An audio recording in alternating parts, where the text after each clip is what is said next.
ሀቢብቲ ከነገ ወዲያ ትመጫለሽ አይደል አለኝ። ኢንሻአላህ አስቤያለሁ። እሺ የኔ ንግስት በሰላም ነይልኝ። አዲስ አበባ የምሄድበት ጉዳይ ነበረኝ። አንቺ ከመጣሽ ግን ለአንቺ ቅድሚያ እሰጥሻለሁ። ከአንቺ በላይ ጉዳይ የለኝም ሲለኝ አንዳች ሸክም ከትከሻዬ ላይ ሲነሳ ተሰማኝ። ደስ አለኝ በጣም ውዴ። በቃ አዲስ አበባ መጥተህ እንገናኛለን። ወላሂ ጨንቆኝ ነበረ እና ሀዩ ጋር እረፍት ለማሳለፍ ቃል ገብቼ ነበር። አሁን ግን ቃሌን አጥፌ አንተን መርጬ ለነሱ ምን እንደምል ጨንቆኝ ነበረ ስለው ቅድሚያ ስለሰጠሁት ደስታው ጣራ ነካ። እናም አዲስ አበባ ለመገናኘት ተስማማን። አሰላሙ አሌይኩም ወራህመቱላሂ ወበረካቱሁ። ውድና የተከበራችሁ የቻናሌ ቤተሰቦች አህለን ወሳህለን፣ እንኳን ሰላም መጣችሁ። ለቻናሌ አዲስ ከሆናችሁ ላይክ፣ ሸር፣ ሰብስክራይብ በማድረግ ቤተሰቡን ወዳችሁ ፈቅዳችሁ የምታበረታቱኝ ምስጋናዬ ከልብ ነው። የህልም ባሌን ባገኘሁት ተከታታይ ትረካ ክፍል 7 ጸሐፊ ሰሚራ መሐመድ። በግጥም ጨረስ ነው የዛን ቀን ንግግር። እሺ ምን ላርግሽ? ስጦታ የሚሆንሽ ላንቺ የሚገባ ምን ልስጥሽ? ከአንቺ ጋር ስሆን እኛን የሚያግባባ ፍቃድሽ ከሆነ የሀገራችን መብራት ኃይልን ልስጥሽ። ይቅርብሽ አልስጥሽ፣ ግድ የለም ይቅርብሽ። ይጠፋል ይመጣል ላንቺ መችል ጠቅምሽ። ቁጣሽን አብዝቶ ጨጓራሽን በልቶ ላጣሽ አልፈልግም። ቴሌን እንዳልሰጥሽ ስልክ ቤታችንን እሱም መከራ ነው ታውቂያለሽ ኔትወርኩን። እሺ ምን ላምጣልሽ? በምን ላስደስትሽ? እውነቱ ግን ውዴ የቧንቧ መክፈቻ ልሰጥሽ አስቤ። እየከበደኝ ነው በጣም ፈራ ልቤ። ያልታከመ ውሃ ብትጠጭ እንኳን ለጥም ሀተት ታመሽብኝ ላጣሽ አልፈልግም።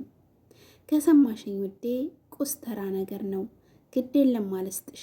ፍቅር ብቻ ውሰጅ ሁሌም ላስደስትሽ በሚል ቴክስት ተጠናቀቀ። ጧት ሁለታችንም ጉዟችንን ወደ አዲስ አበባ አደረግን። ከነቢና ከሀዩ ጋር በአካል ለመገናኘት በቃን። አልሐምዱሊላ ያለ ሰው ይገናኛል ካልሞተ በስተቀር። ሶስታችንም ተሰብስበን የሆድ ሆዳችንን ስናወራ አደርን። ስለ ኡስማን ስነግራቸው ሁለቱም ሳቁብኝ። ሳቃቸው ግራ ገባኝ። ከኔ ቀድመው የሚያውቁት ነገር ያለ መሰለኝና ምን አሳቃችሁ ብዬ በጥያቄ አፋጠጥኳቸው። ሀዩ አይኗን ወደ ነቢ ወርወር አደረገችና አይ ነቢ ቀድማ አውቃ ነበር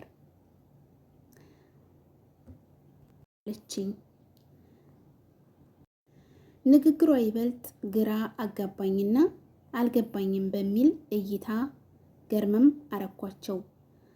ባክሽ ገና ያኔ በኢክሩ ሰርግ ላይ ነው የምላሹ ቀን ሁለታችሁን አንድ ላይ ከኋላ ሳያችሁ ጥምረታቸው ያምራል እና ለሀዩ ተመልከቻቸው ቢጋቡ አያምሩም ብዬ ንግግሬን ሳልጨርስ ያ ኮስታራና ጥርሱ በዋዛ የማይገለጠው ኡስማን ለአንቺ ግን ጥርሱን ገልጦልሽ በፈገግታ ሲያዋራሽ ሳይ ጥርሱን ብቻ ሳይሆን ልቡንም ከፍቶ እንደሚያስገባሽ እርግጠኛ ነበርኩ።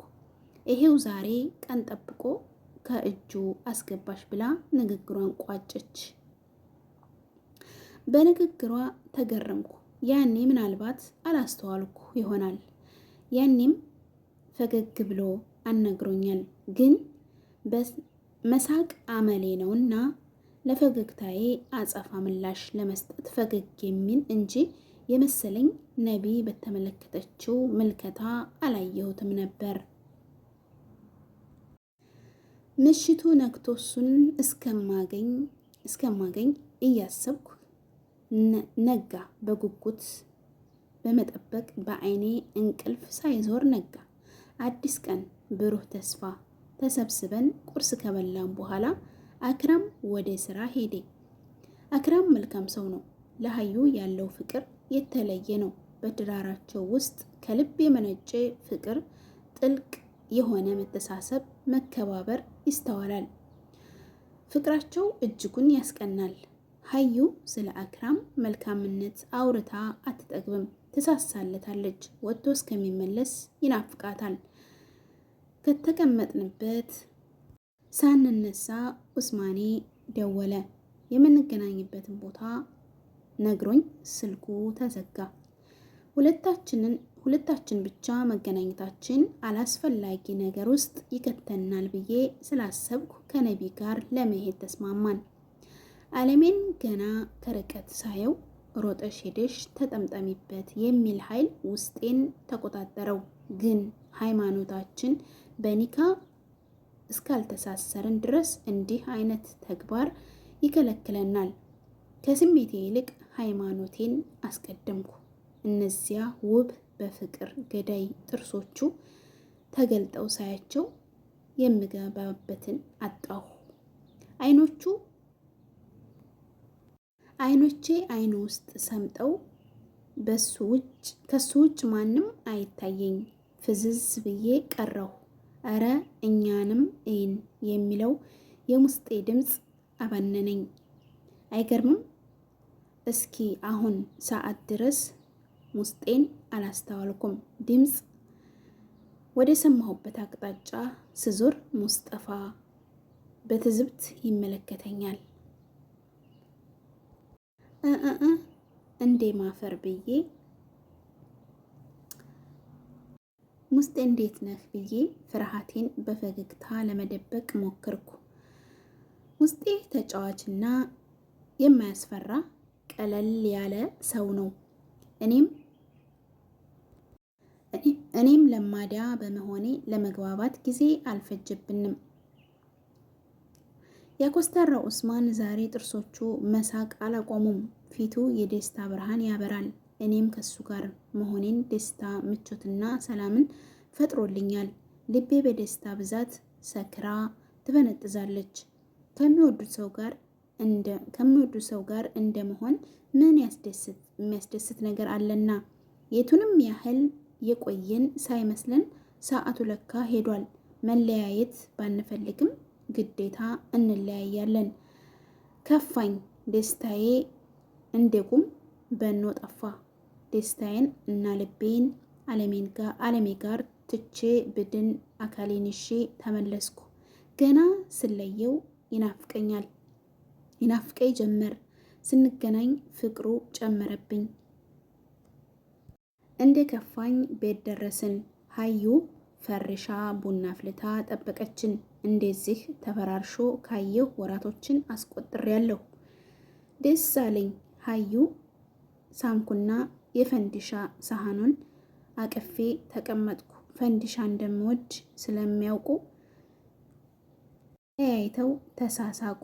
ግን ዘይቱ ሲበዛ ልብሽ አያምሽም ትለኝ ነበረ ኢክሩ። ሳህኑን ይዤ ስቀመጥ እረ ትንሽ እንኳን ስጭኝ ብላ ነቢ ከጎኔ ተቀመጠች። እሺ ውሎ እንዴት ነበር አለችኝ ሀዩ ለመስማት እየተመቻቸች። ስለ ውሏችን ስነግራት በአይኔ ህሌና አለሜን እያየሁ እየተፍነከነኩ ተረኩላት። ንግግሬን ስጨርስ ነቢ ሳቋን ለቀቀችው። ወይ ኢሙ በቃ በፍቅር ተሸነፍሽ። ያንቺ ፍልቅልቅ የምትለው አይክፋሽ። መሳቅ ማቆም